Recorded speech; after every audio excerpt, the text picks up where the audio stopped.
बहन, बेटियां, अल्लाह करे हर घर में कोई ना कोई बेटी मुस्कुरा रही हो।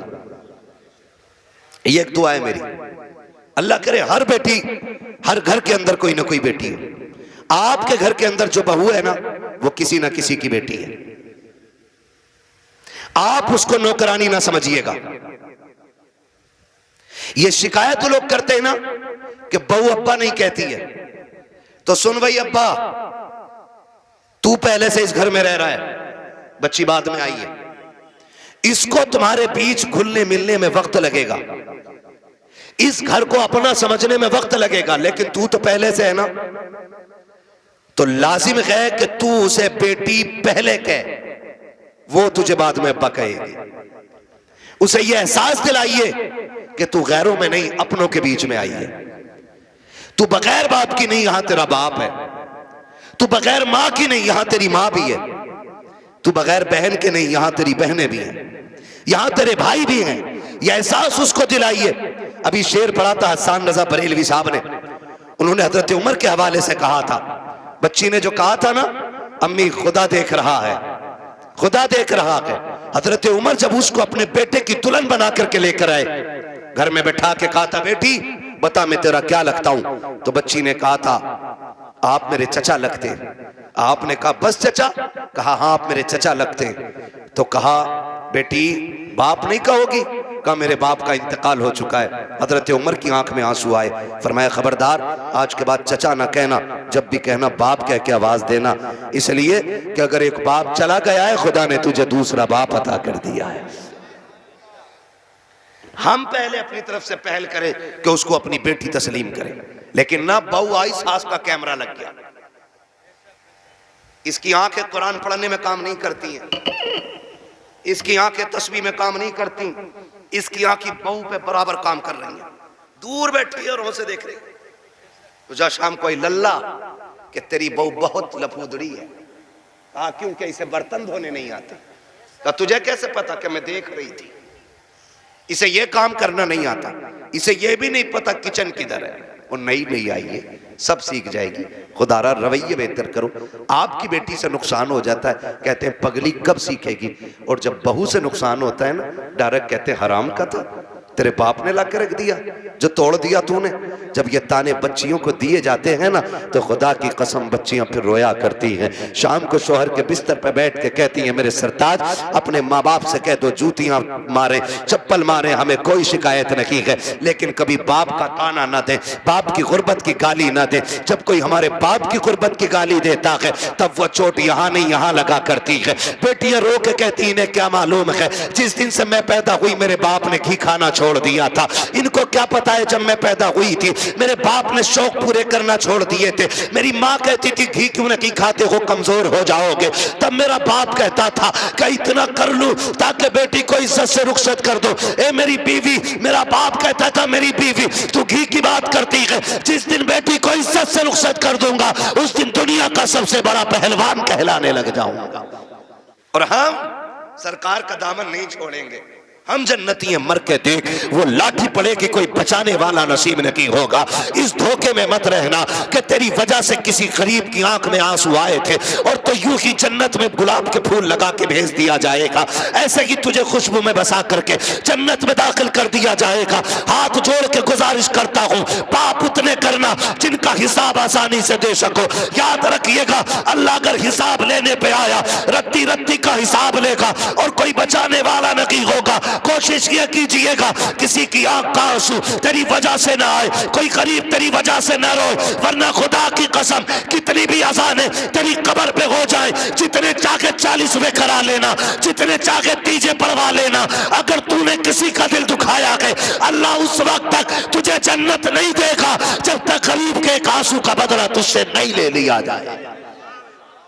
ओ किधर खड़े का हराम का जहेज लेके मौलवी से फाता पढ़वा के हलाल का हो जाएगा।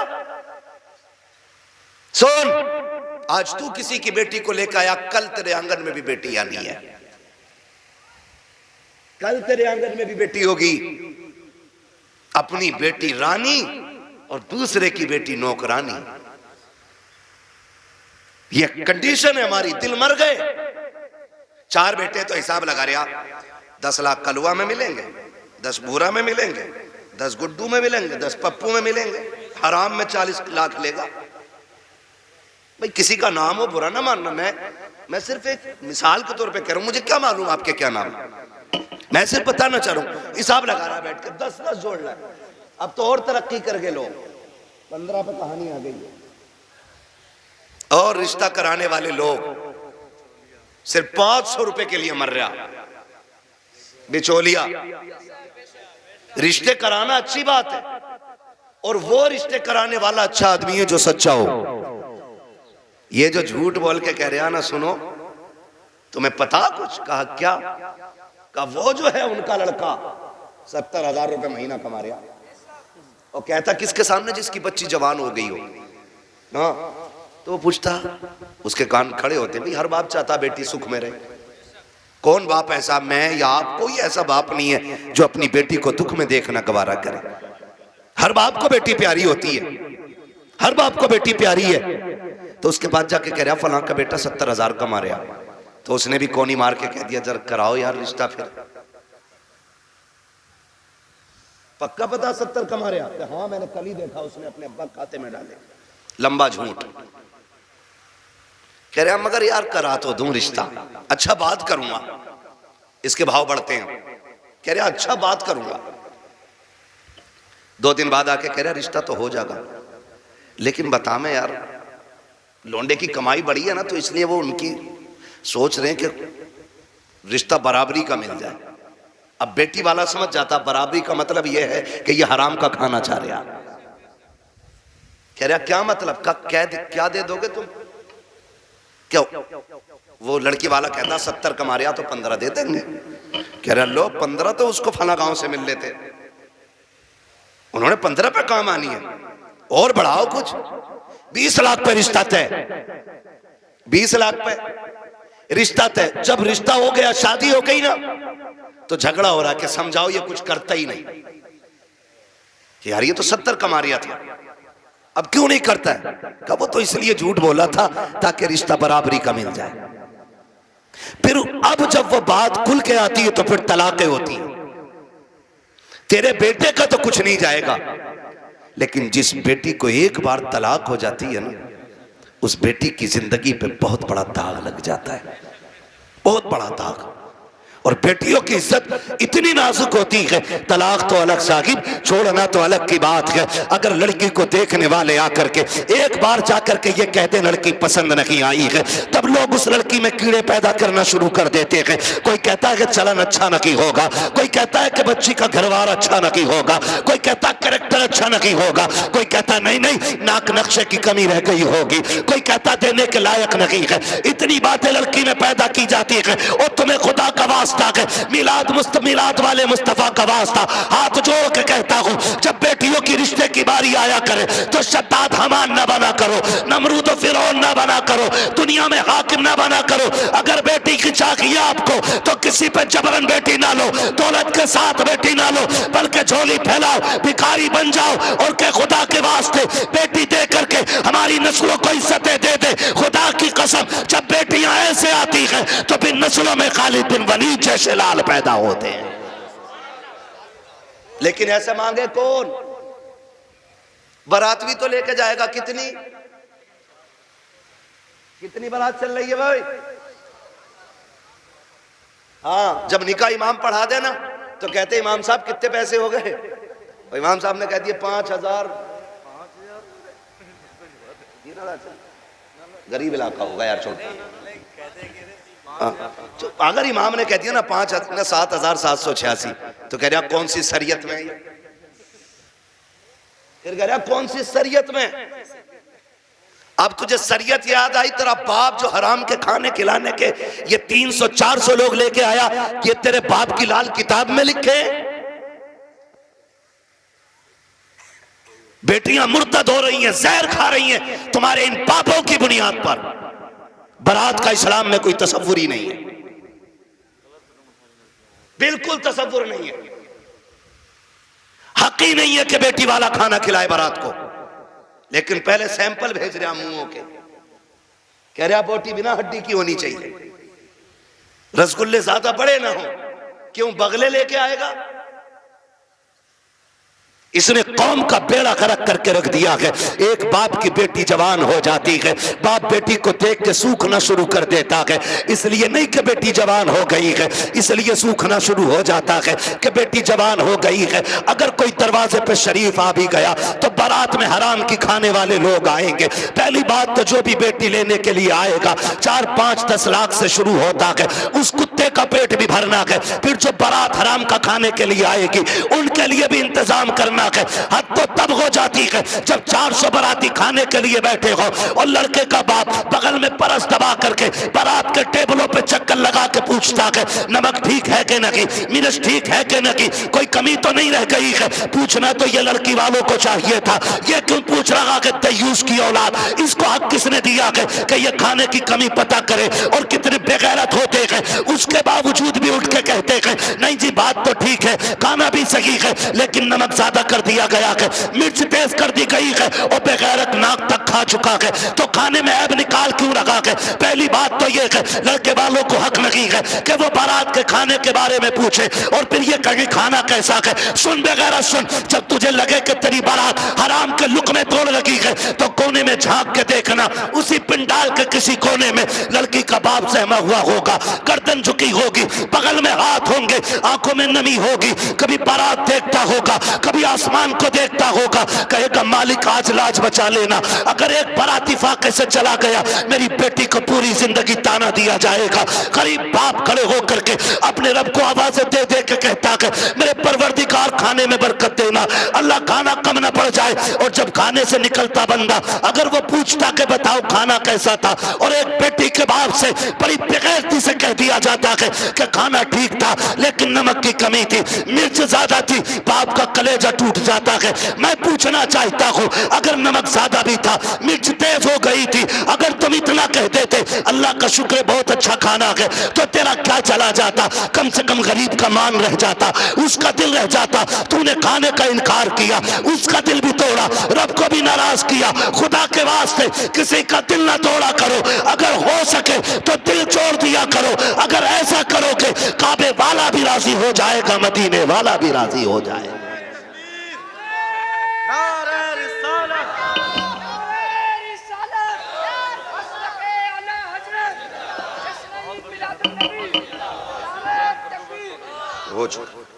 तवज्जो है सारे लोगों की? जरा कह दे या रसूल अल्लाह, खाली जलसे करने से कुछ नहीं होने वाला। तुम्हारी बेटियां मुर्तद हो जाएं, भाग जाएं गैर के साथ और तू तस्वीर लेके बैठा रहे, इस्लाम इसकी इजाजत नहीं देता है। इस्लाम इसकी इजाजत नहीं देता है। हर वो रास्ता बंद करो जो हमारी बेटियों को मुर्तद होने पे मजबूर कर रहा है। फला की गई है, हमारी थोड़ी गई ना, एक की गई तो सबकी चली गई। हो कहां पे? तुम्हें पता है, सोशल मीडिया चेक करो, लड़कियों से कलमा पढ़वाते वो मुसलमान थी, प्रूफ क्या है? सूरह इखलास पढ़ रही है बच्ची, तो बताना मकसद ये नहीं होता है कि अब्दुल रशीद की बेटी है देखो कलमा पढ़ रही है। वो ये बताना चाहते हैं मोहम्मद अरबी की बेटी दीन का कलमा पढ़ने वाली हमारे धर्म में आई है। हिसाब देना पड़ेगा कयामत में इसका कि तेरे दरवाजे पे दौलत रख के घुन गई और गरीब की बेटी मजहब छोड़ के चली गई, तूने दीन के लिए क्या किया था?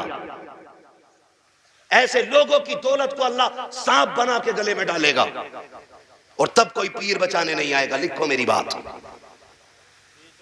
तेरे किए का तुझी को भरना है। रस्में बना लिए, अब्बा दफन हो रहा, बेटा कब्र पे खड़े हो कह रहा मेरे अब्बा की गलती हो तो माफ कर देना। क्यों? तू कौन होता माफी मांगने वाला? गलती बाप ने की थी, माफी बाप को मांगनी चाहिए। अल्लाह कहता मुंह बंद कर, किताब बंद हो गई उसकी, उसकी गलतियों का हिसाब उसे देना, आप तुझे नहीं। आने दे, इस दिन का मेरा ऐलान था, कब्र में लिटा के इतना तोड़ूंगा कोई बचाने वाला नहीं मिलेगा। आज आ गया है वो दिन।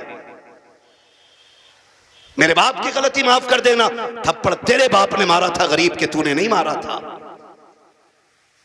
कमजोर को जलील तेरे बाप ने किया था, तूने नहीं किया था। माफी तेरे बाप को मांगनी चाहिए थी। रस्में बना लिए, खाली रस्में। यही मर्दों के हाल है और औरतें भी कम थोड़ी है।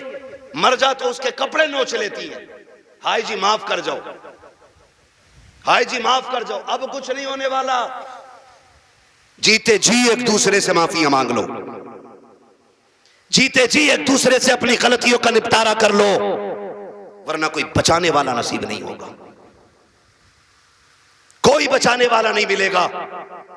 इसलिए कि हुकूकुल इबाद का मामला बड़ा सख्त है, बड़ा सख्त है। अपनी सी कोशिश तो करो यार। आका फरमाते तू अपनी सी कोशिश कर, फिर जहां नहीं बनेगी वहां बात बनाने के लिए मैं आ जाऊंगा। आला फरमाते वुसअतें दी हैं खुदा ने दामन महबूब को, जुर्म खुलते जाएंगे आका। आका मैं फ्री में जन्नत नहीं बांट सकता, माफ कीजिएगा। अगर फ्री की जन्नत के लिए बैठे हो तो मेरी जन्नत नहीं, जन्नत हसनैन के नाना की है। जन्नत उसे मिलेगी जिसे हुजूर चाहेंगे, लेकिन हम अपने आप को बदलें। कितने लोग जन्नत में जाना चाहते हैं? नौजवान बताएं, नौजवानों को मैंने हाथ उठवाएं। जिनके निकाह हो गए वो हाथ नीचे कर ले, जिनके नहीं हुए वो हाथ ऊपर रखे। जिनके नहीं हुए ठीक है ना, अब हाथ नीचे कर लो आप। इतने लोग यहां बैठे, बताओ जन्नत में जाना चाहते हैं कि नहीं हम लोग? एक आसान तरीका बताऊं, आसान तरीका यह है, बिना डिमांड किए किसी गरीब की बेटी को अपने घर की इज्जत बना लो। तुम्हें मरने में देर लगेगी, रब को कब्र को जन्नत बनाने में देर नहीं लगेगी। हाँ, कितने लोग वादा कर रहे हैं इंशाअल्लाह जहेज की डिमांड नहीं करेंगे। क्या बात है, सलामत ने हुजूर आपके हाथ देखें, अल्लाह करे इस महफिल की। उन्होंने नीचे कर लिया हाथ। हाँ नहीं वो लगने गई होगी, अब्बा ने कही होगी मुंह तोड़ दूंगा तो बुलेट ना मिली तो। अब्बा भी बड़ा बेगैरत होता, हाथ नीचे करो, अब्बा याद आ गया। 1 मिनट नहीं बैठागा अब्बा को बुलेट पे ही है, और अब्बा लिस्ट में सबसे ऊपर बुलेट लेके घूम रहा। हाँ 1 मिनट नहीं बैठागा बुलेट पे अब्बा को, और अब्बा के हाथ में इतनी लंबी लिस्ट है। पिलाई पूछ रहा बेड में क्या इंची वाली है, 1 दिन नहीं बैठेगा बुढ़ा बेड पे। और गरीब का जीना हराम करने में सबसे आगे हैं? नहीं अब्बा ही कर रहा है। तो कितने लोग जन्नत में जाना चाहते हैं? नौजवान जरा बताएं, मैं आसान तरीका बता रहा हूं। सारे जाना चाहते हैं ना?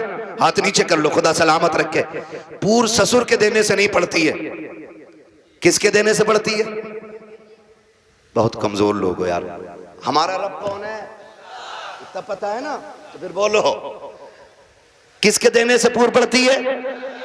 तो ससुर से मांगना चाहिए कि अल्लाह से? बोलो किससे?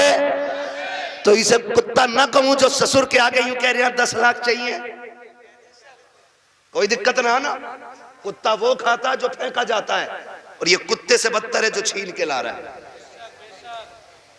कितने ऐसे लोग हैं ना, कितने होशियार होते हैं, इतने होशियार होते हैं। रिश्ता करा दो साहब, कोई डिमांड करना ना, कुछ ना, खाली लड़की दिलवा दी।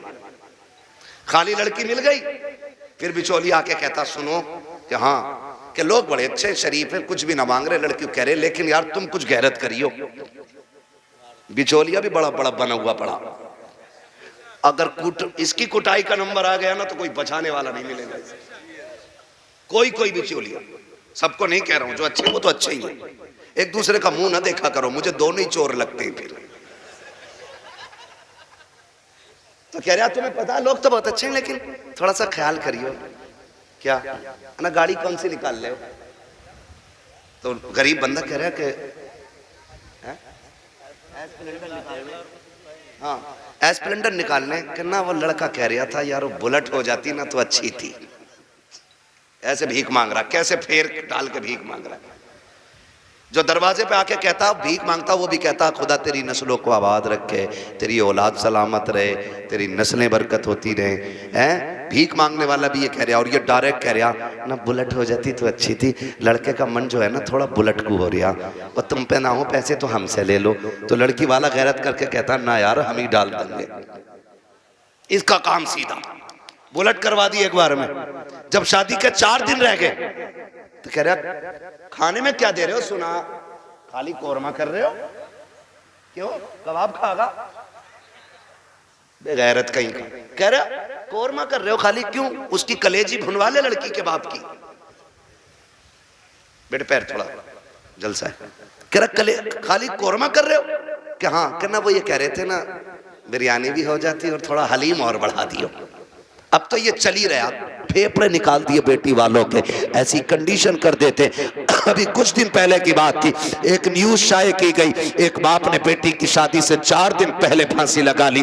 क्यों फांसी लगाई? तारीख का ये बाप इस दौर के कलंक बन करके माथे पे चमकता रखेगा, सिर्फ इसलिए कि जब बेटी के निकाह के 3 दिन बाकी रह गए थे तब ससुराल वालों ने लिस्ट बनाकर जहेज की भेजी। उसमें महंगे महंगे सामान भी थे। गरीब बाप जब शाम को घर पे आया, खाने के लिए बैठा तो लुक़्मे हलक से नहीं उतरे। बेटी बेटी होती है, समझ गई। अब्बा बात क्या है, क्यों नहीं खा रखे हो? कहा बेटी कुछ नहीं है। अल्लाह अकबर बेटी कहती है अब्बा मेरी वजह तो नहीं है? कहा नहीं बेटी तेरी कोई वजह नहीं है। तारीख गवाह है कि वो बाप जो दिन भर ठेला लगाता था, जिसको बाप की बेटे की रुखसती करनी थी, उस बाप ने रात के सन्नाटे में फांसी लगा करके अपनी मौत को गले लगाया। अगले दिन लाश जब उतारी गई, जेब के अंदर से कागज मिला, उसमें लिखा हुआ था मेरे रिश्तेदारों मैं इस लायक नहीं हूं कि तुम्हारी खुशी पूरी कर सकूं और बेटी को नाकामी का चेहरा नहीं दिखा सकता था, इसलिए मैं दुनिया छोड़ के जा रहा हूं।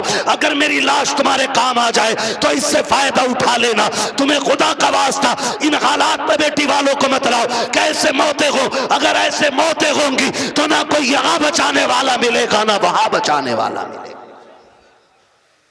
आसान करो शादियों को, करेंगे इंशाअल्लाह, आसान करेंगे। कितने लोग जहेज नहीं मांगेंगे वो हाथ उठा के बता दें। वो बुढ़े भी हाथ उठाते जिन्हें बेटों के लिए नहीं लेना। हाथ देखो कौन नहीं उठा रहा है। नहीं सारे उठाएं एक साथ। जवान भी जिन्हें, सुनो पहले समझ लो सही से। हाँ, वो जवान हाथ उठा के वादा करें जिनकी शादी नहीं हुई है कि हम जहेज मांगेंगे नहीं। और वो बूढ़े जिनकी औलाद है वो ये वादा करें हम अपनी औलाद के लिए सवाल नहीं करेंगे किसी से। कर सकते हैं वादा? कितने लोग कर रहे हैं? जरा हाथ उठा दें। अल्लाह का शुक्र है, बस हाथ नीचे रख लो, इतनी हुजूर के गुलाम काफी थे। बाकी को तो देख लेना मैदान महशर में, सब पता चल जाएगा। बस इतने लोगों ने हाथ उठाया। अल्लाह करे इतने लोग ये डिमांड बंद कर देंगे ना, तो अगर ये 200 लोगों के हाथ उठे ना तो इंशाल्लाह 200 बेटियों का जीना आसान हो जाएगा। और मेरा नबी आया ही बेटियों की जिंदगी आसान करने के लिए है। इसलिए 12वीं की इस महफिल में मैं बेटियों की इज्जत के हवाले से कहना चाहता हूं, खुदारा इतना आसान कर दो निकाह कि बेटियां सुबह फजर में उठ के कहा करें शुक्र मालिक तूने हुजूर की उम्मत में पैदा कर दिया है। हाँ जी, अल्लाह सलामत रखे, क्योंकि हुजूर आए बेटियों को जीने का सलीका मिला है। और बेटियों से भी एक बात कह जाऊं आखिर में, कह दूं बेटियों से भी एक बात, आखिरी बात है, बेटियों से भी कह दे रहा हूं। बेटियों से गुजारिश है कभी भी अपने बाप के सामने खड़ी ना होना। खड़े होने का मतलब यह है कभी बाप के मुकाबले में ना आना। कभी ऐसा नहीं होना चाहिए कि बाप के जायज फैसले पे तुम इनकार करो। कभी ये मत कहना। आज जो रस्में चल गई है ना, जो कुछ नकाब पहन के सोशल मीडिया पे बच्ची आई, या आप देखें प्रेस कॉन्फ्रेंस में आके कहती हैं कि हमारी आजादी हमारा हक है, हम नकाब क्यों पहनेंगे, हमें जरूरत नहीं है। ऐसी बच्चियों को देख करके कई बच्चियों की सोचें बिगड़ती जा रही हैं। मैं बेटियों से गुजारिश करना चाहूंगा कभी बेटियां बाप के मुकाबले में आके खड़ी ना हो, और कभी ये ना कहें कि मेरा जिस्म मेरी मर्जी है, मेरा वजूद मेरी मर्जी है। मेरी बेटी अगर रुखसती की बात निकाह की आए ना तो कभी बाप से जहेज की फरमाइश ना करना। कभी ये मत कहना अपने बाप से कि अब्बा जैसा फलां की बेटी को जहेज मिला वैसी मैं लेके जाऊंगी, इसलिए कि हो सकता है तेरे बाप का कब्जा ना हो। इसलिए कि हर बाप अपनी बेटी को अपनी हैसियत से बढ़ के ही देना चाहता है। ये क्लियर, हर बाप अपनी बेटी को सुन रहे हैं, हैसियत से बढ़ के ही देना चाहता। इसलिए बेटियों से गुजारिश है अगर रुखसती की बारी आए और बाप पूछ भी लेना बेटी बता क्या क्या चाहिए, तो उसके कदमों में बैठना और उसके आगे दुपट्टे की झोली बनाना, कहना बा अगर देना है ना तो चंद मोहब्बत की दुआएं बेटी की झोली में डाल दे, इसलिए कि तेरी दी हुई महंगी वॉशिंग मशीन 4 साल में खत्म हो जाएगी, तेरा दिया हुआ फ्रिज 3 साल में गल जाएगा, तेरी दी हुई बाइक 1 साल 2 साल 10 साल में टूट जाएगी। प्यार भरी दुआएं दे दे आखिरी सांस तक काम आती रहेंगे। और कभी बाप के मुकाबले में बेटियों खड़ा ना होना, कभी इनको जलील ना करना।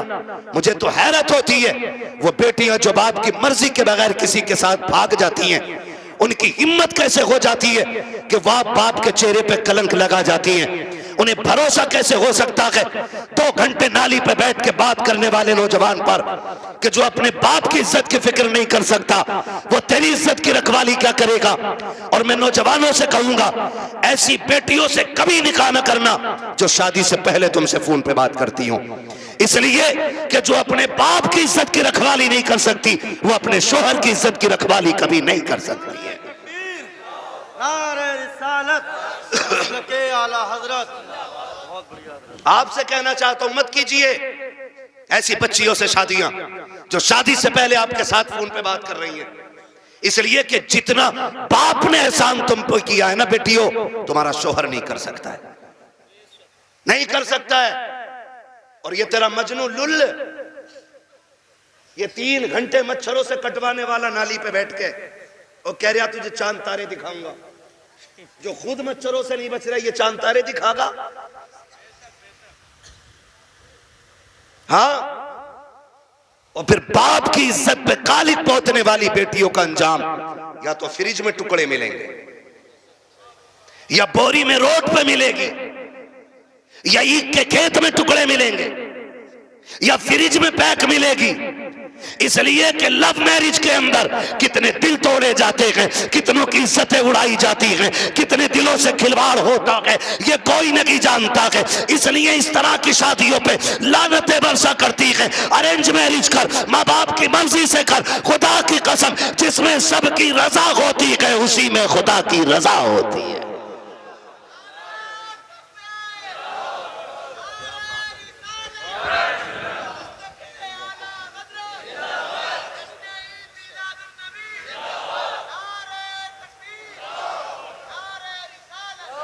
आखिरी गुजारिश बेटियों से है, बाप के चेहरे पे कालिक ना पोतना।